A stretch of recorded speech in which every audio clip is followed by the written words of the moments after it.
저는 오늘 분리교회 목회자를 품으며 주제 가지고 같이 말씀을 좀 나눴으면 좋겠습니다.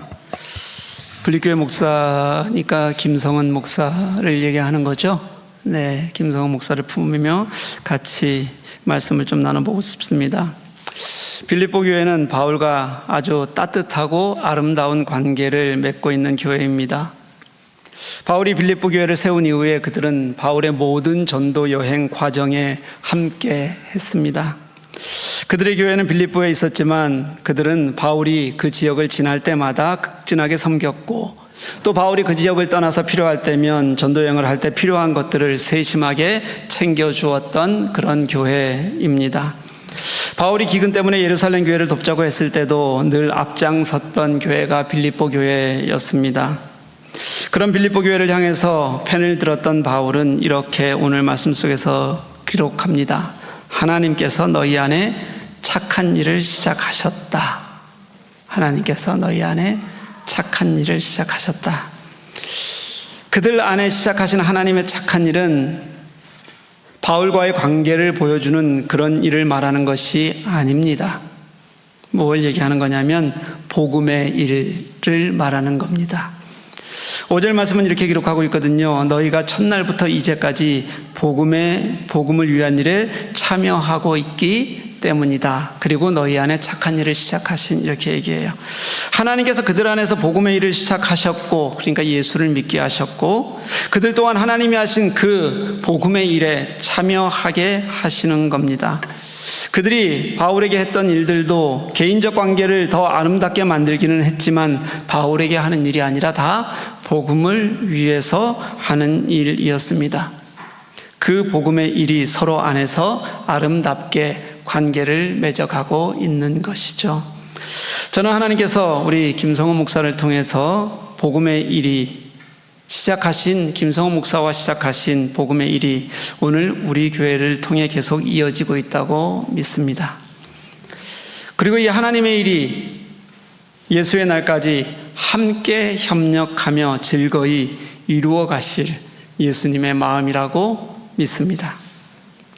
우리는 하나님께서 시작하신 이 복음의 일을 같이 걷고 있고, 지금 그 길의 가장 앞에 김성원 목사가 여러분과 또 저희 기도와 지지로 함께 걸어가고 있는 겁니다. 하나님의 일을 책임져야 하는 자리, 맨 앞자리에 서보면 알게 됩니다. 이건 제가 책임 목사로서 우리 교회를 13년 동안 섬기며 느끼는 것이기도 합니다. 너무 감사하고 좋은 일도 많습니다. 늘 은혜 속에 있습니다. 그렇지만 아프고 사겨야 할 일들도 늘 생기게 됩니다. 7절 말씀을 보면 그렇게 하나님께서 시작하신 착한 일이었는데도 불구하고 바울에게는 늘 매임이 있었습니다. 지금 로마에 갇혀있는 상태에서 편지를 보내고 있는 것도 그 매임이고 어려움일 겁니다. 김성호 목사는 이제 막 준비하는 과정에서부터 이게 쉽지 않네 라는 것을 아마 느끼고 있을 거라 생각합니다. 지금 그 어려움을 겪어가고 그 어려움 속에서 또 하나님께 기도하고 매달리고 있을 겁니다. 새로 시작하는 일은 더구나 다른 것을 새로 시작하는 것이 아니라 교회를 새로 시작하는 일은 정말, 그리고 나아가는 일은 굉장히 어려운, 사탄이 그냥 두지 않는 일이기도 합니다. 하나님이 하시는 일, 당신이 시작하신 일임에도 불구하고, 그럼 당신이 늘 길을 여셔야 될 것 같은데, 그냥 마음양 좋기만 해야 될 것 같은데도 불구하고 늘 그 앞에는 장벽들이 놓여 있습니다. 아마도 지금이 가장 어려운 시기일 겁니다. 순간순간 불안함이 있을 겁니다. 새로 책임을 맡아 목회를 시작하면 이제 나가서 얘기하는 겁니다. 안 봐도 뻔한 드라마처럼 무척 힘들 겁니다. 그러니 지금 이 시작하는 이 순간의 어려움, 또는 혼자 하나님 앞에 부르짖는 부르짖음, 그 순간, 이 순간만이라도 우리가 함께 동역자가 되어주고 그의 동지가 되어주는 것이 필요합니다. 내가 기도하고 나아가면 든든히 내 뒤에 함께하는 이들이 있다는 마음이 그에게 있었으면 좋겠습니다. 요즘 이미 지원한 분들, 고민하는 분들 모두 우리 교회를 사랑하시는 분들입니다. 남아서 같이 기도하는 분들도 마찬가지로 교회를 사랑하시는 분들이라고 믿습니다. 지원하는 분들이나 고민하는 분들이 저를 찾아와서 함께 얘기를 나눌 때가 종종 있습니다. 우리 교회에 더 남아있고 싶고 또 배울 것이 있다고 생각하는 분들입니다. 그런 분께 제가 신청서를 들고 오시면 제게 낼 때마다 제가 그저 그분들에게 하는 유일한 말이 고맙다는 말입니다. 왜냐하면 지금 우리 교회에서 얻을 수 있는 어떤 것보다 하나님께서 우리에게 기도하게 하시고 우리에게 함께하게 하시는 이 분립의 가치보다 더 크지는 않기 때문에 그렇습니다. 요즘 김성호 목사가 많이 부르는 찬양이 뭔지 혹시 아십니까? 나가세 나가세 뭐 이런 거 부르면 좋잖아요. 오늘 분립교회 자원자들도 왜 그걸 시키는지 뭘 부르냐면 푸르른 광야예요. 벌써 주일 또 우리 수요기도에 얼마나 불렀는지 몰라요. 특송 때 우리 분립 나가실 분들이 부르는 그 찬양 여러분 함께 마음속으로 찬양해 보십시오. 빈들의 들꽃같이 우리를 부르신 주님, 하나님만 바라보며 여기 광야에 섰네. 거센 바람 불어와도 주 우리를 지키리. 하나님은 우리 소망, 우리의 주인이시라. 한번 다시 해볼게요. 빈들의 들꽃같이 우리를 부르신 주님, 하나님만 바라보며 여기 광야에 섰네. 거센 바람 불어와도 주 우리를 지키리. 하나님은 우리의 소망, 우리의 주인이시라. 왜 나가세 나가세를 부르지 않고 이 찬양을 계속하고 또 우리 분립할 분들에게 우리 이거 부르자 했을까요? 그게 지금 김성원 목사의 마음인 겁니다. 이제 가장 앞에 서서 교회를 섬겨가야 할 그의 마음이 지금 진짜 그런 겁니다. 사랑하는 교회 여러분, 우리 하나님이 시작하신 선한 일을 김성원 목사와 함께 그를 품고 함께 했으면 좋겠습니다. 누군가는 그 선한 일을 먼저 걸음을 떼어놓은 김성원 목사와 옆에 서서 함께 걸어주십시오. 누군가는 진심으로 그를 위해 눈물 흘리며 기도해 주십시오.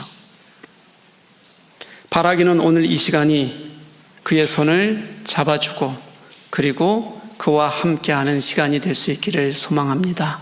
우리 그렇게 함께 나누어지는 곳에서도 용기를 내는 저와 여러분 될 수 있기를 주님의 이름으로 간절히 소망합니다.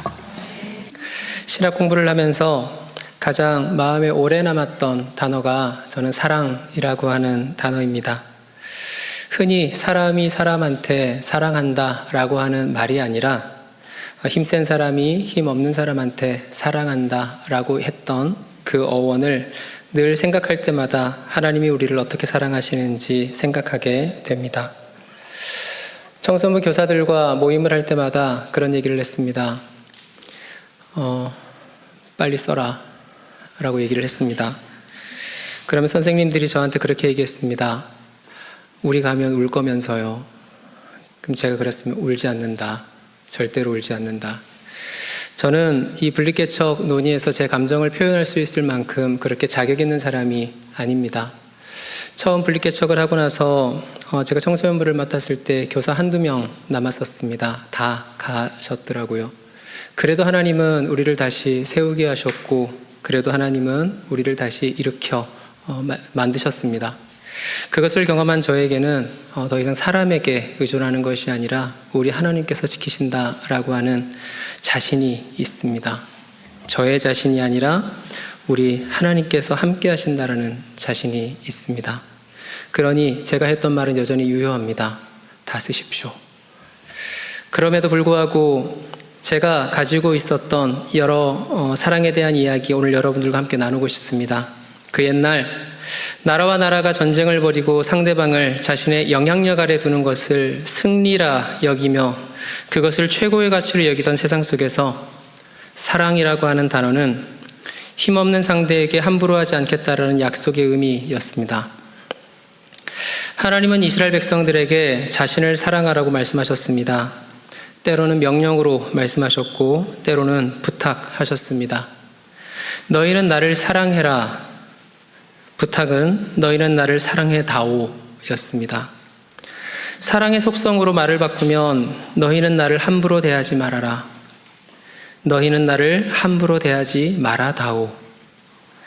하나님이 이스라엘 백성들에게 사랑을 갈구하셨던 이유는 군림하기 위해서가 아니었습니다. 좋은 관계로 소통하고 싶으셨기 때문입니다.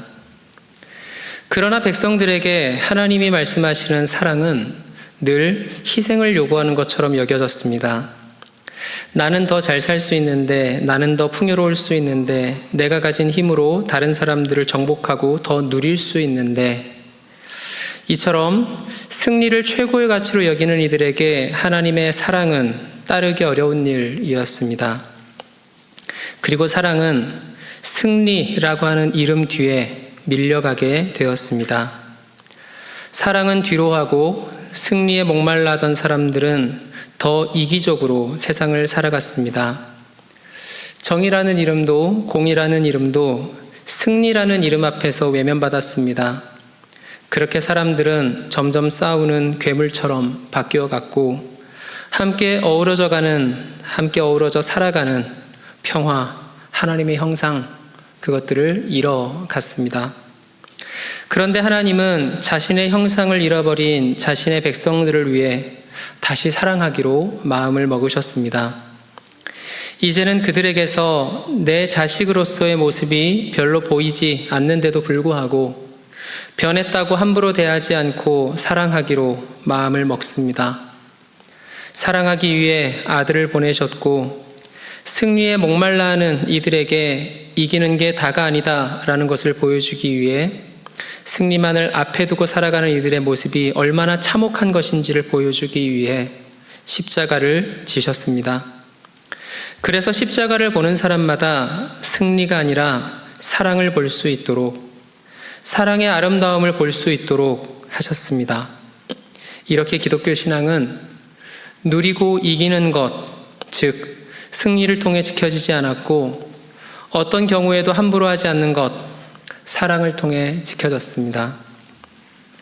분립교회로 향하는 성도 여러분, 저는 여러분들이 하나님의 사랑을 기억하는 분들이라고 믿습니다. 하나님의 사랑을 기억하는 사람들이 모여서 이룬 공동체가 교회입니다. 새로운 교회의 출발이 쉽지 않다라는 것, 그것을 모르는 사람은 없습니다. 어려운 줄 알지만 함께하는 그 발걸음을 하나님께서 기뻐하실 것입니다. 사랑이 시작되는 곳에 생명도 시작될 것입니다.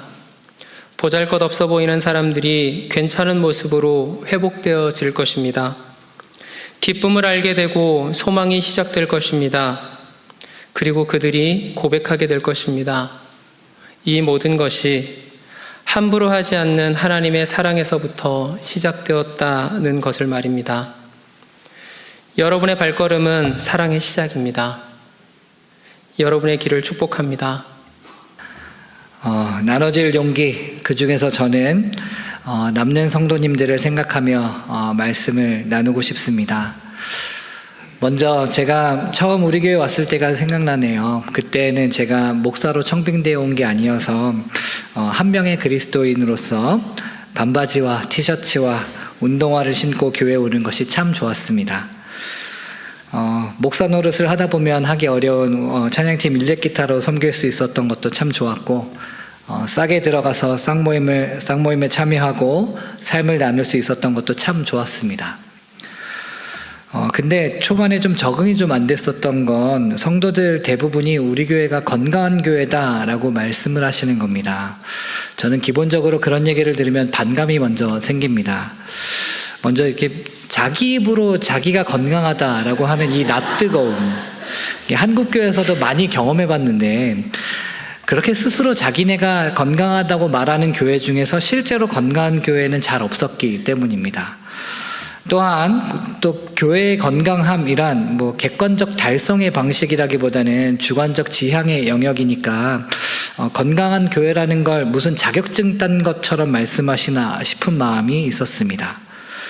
그런데 지금 돌아보면 물론 이곳이 천국인 건 아니겠지만 그럼에도 불구하고 우리 교회는 교회의 건강함을 향해 걸어가는 일에 끊임없이 최선을 다하는 교회다라고 말할 수 있을 것 같습니다.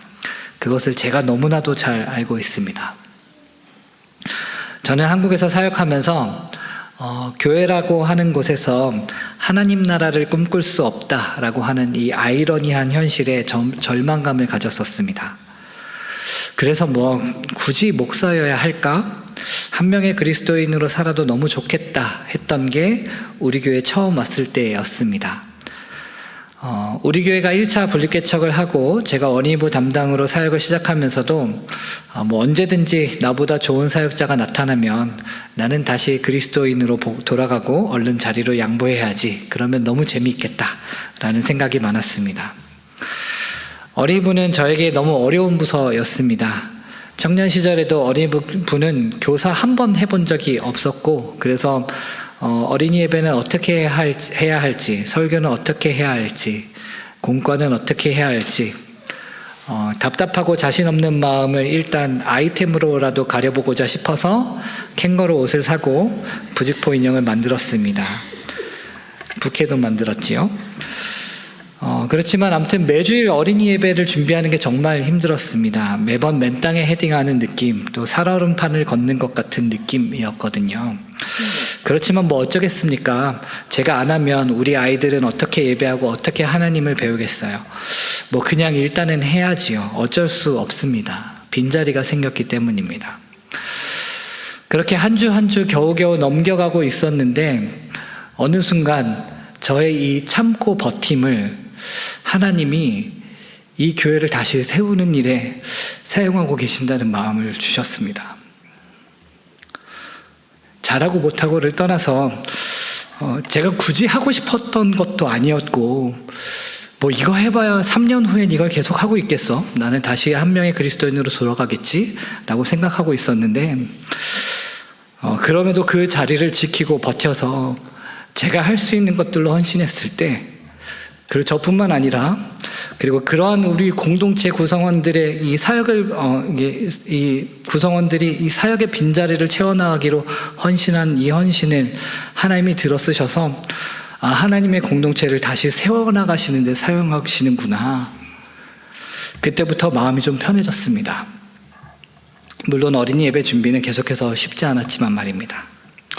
저는 사실 목사로 사는 걸 그렇게 좋아하는 편이 아닌데 분립개척 이후에 이제 공동체를 다시 세워가면서 이 교회가 하나님의 역사 앞에 건강하게 서려고 몸부림치는 그 몸부림을 같이 치다 보니 이 교회 공동체의 거룩한 책임을 함께 지고 싶어지고 그래서 이제는 빼박으로 책임 목사라는 직임까지 기쁜 마음으로 덜컥 맡아버리게 되었습니다. 우리가 아주 특출난 사람들이 아니라 하더라도 그럼에도 우리가 가진 것으로 함께 교회를 세워갈 때 우리 교회는 더욱 건강한 교회가 되어가는 것이고 그렇기 때문에 우리는 건강한 교회인 것입니다. 나눠질 용기, 이 용기는 나가는 저희들에게도 필요합니다. 그렇지만 이곳에 남기로 결정하신 성도님들에게도 필요합니다. 데살로니가전서의 말씀을 다시 읽어드리고 싶습니다. 이 말씀이 너무나 저의 마음입니다. 우리가 너희 모두로 말미암아 항상 하나님께 감사하며 기도할 때에 너희를 기억함은 너희의 믿음의 역사와 사랑의 수고와 우리 주 예수 그리스도에 대한 소망의 인내를 우리 하나님 아버지 앞에서 끊임없이 기억함이니 하나님의 사랑하심을 받은 형제들아 너희를 택하심을 아노라. 저는 우리들의 믿음의 역사와 사랑의 수고와 소망의 인내를 기억합니다. 나가든 남든 있는 곳에서 다시 한번 믿음의 역사와 사랑의 수고와 소망의 인내로 교회를 다시 세워가는 우리가 되기를 축복합니다. 저는 우리 교회, 우리 하나교회, 그리고 주 안에 우리 교회 이 세 교회가 하나님 나라를 위한 협력 관계를 건강하게 세워나가기 위한 말씀을 나누고자 합니다. 세상을 떠나기 전에 마지막으로 남기는 말, 유언이라고 하죠. 유언을 남길 때는 꼭 필요한 말, 제일 중요한 말을 남기게 됩니다. 방금 우리가 읽은 요한복음의 말씀은 예수님의 유언장이라는 별명이 붙은 본문입니다. 십자가에서 죽으시기 전 제자들과의 마지막 만찬을 가지시고 예수님께서는 하나님께 기도를 올려드리죠. 예수님께서 기도 내내 하나님께 간절히 구하는 한 가지가 있었는데 바로 하나됨입니다.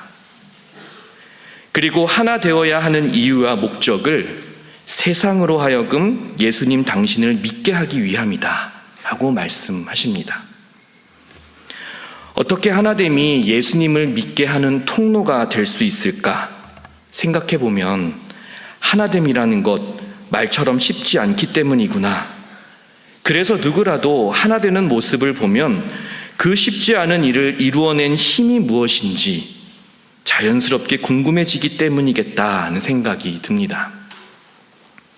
사실 하나 된다는 것 사회에도 비스무리한 모습들이 있습니다. 어떤 목표를 앞세워 구성원들을 독려하는 것입니다.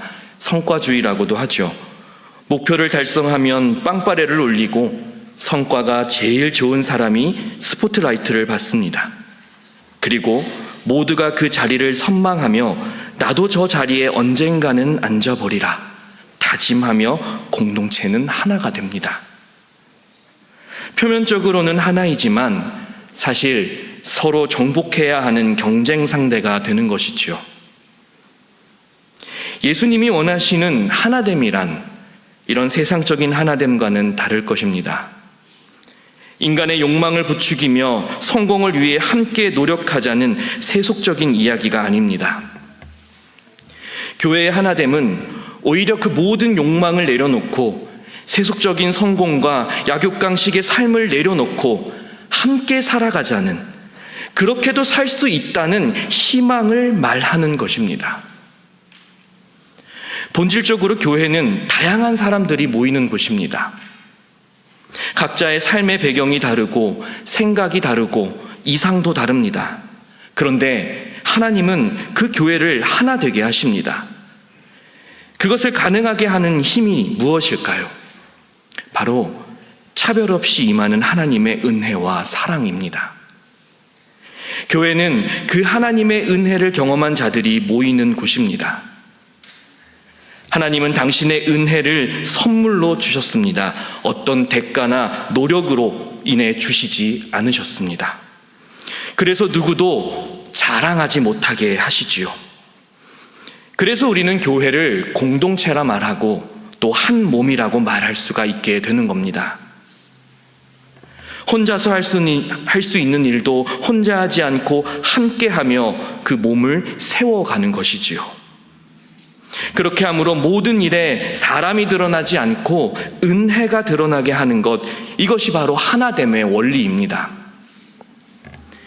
하나님께서 우리 교회를 통해 우리 하나교회와 주안의 우리 교회를 세우셨습니다. 그런데 이렇게 교회를 세우시며 전혀 별개의 교회로 세우시지 않고 같은 꿈과 같은 비전 안에 함께 지어져가는 하나의 교회가 되게 하십니다. 우리 교회의 연합을 통해 우리가 살아가는 이 땅에 하나님의 다스림을 드러내고 하나님 나라를 세워가는 복된 일을 이루어 가십니다. 그런데 이렇게 하나 된다는 것 저절로 되지 않습니다. 하나됨을 위해 부단히 애써야 합니다. 사도 바울의 말처럼 평안에 매는 줄로 성령이 하나 되게 하신 것을 힘써 지키는, 마치 끈으로 물건을 꽁꽁 싸매듯 교회의 하나됨을 힘써 지켜내라는 그 바울의 당부의 말을 우리는 기억해야 합니다. 샬롬의 평안을 지키고 서로의 필요를 채워주고 연약한 이들을 격려하고 슬픔과 기쁨을 나누며 그렇게 우리 안에 계신 예수 그리스도를 드러내는 것입니다. 거저받은 은혜를 앞세우는 것이지요. 그렇게만 한다면 우리의 하나됨은 지속될 수 있습니다. 여러분은 이번 분립개척에 어떤 기대와 소망을 갖고 계십니까? 바라건대 예수님의 기도를 마음에 새기셨으면 좋겠습니다. 세상으로 아버지께서 나를 보내신 것을 믿게 하옵소서. 예수님이 마지막으로 간절하게 하나님께 올려드렸던 이 기도의 제목, 그리고 그것은 우리의 하나됨을 통해 이룰 수 있다는 것을 마음에 새기기를 바랍니다. 그렇게 하나됨을 이루고 지키기 위해 애쓰고 수고하며 온 땅의 주인 되신 예수님을 드러낼 수 있기를 간절히 소망합니다.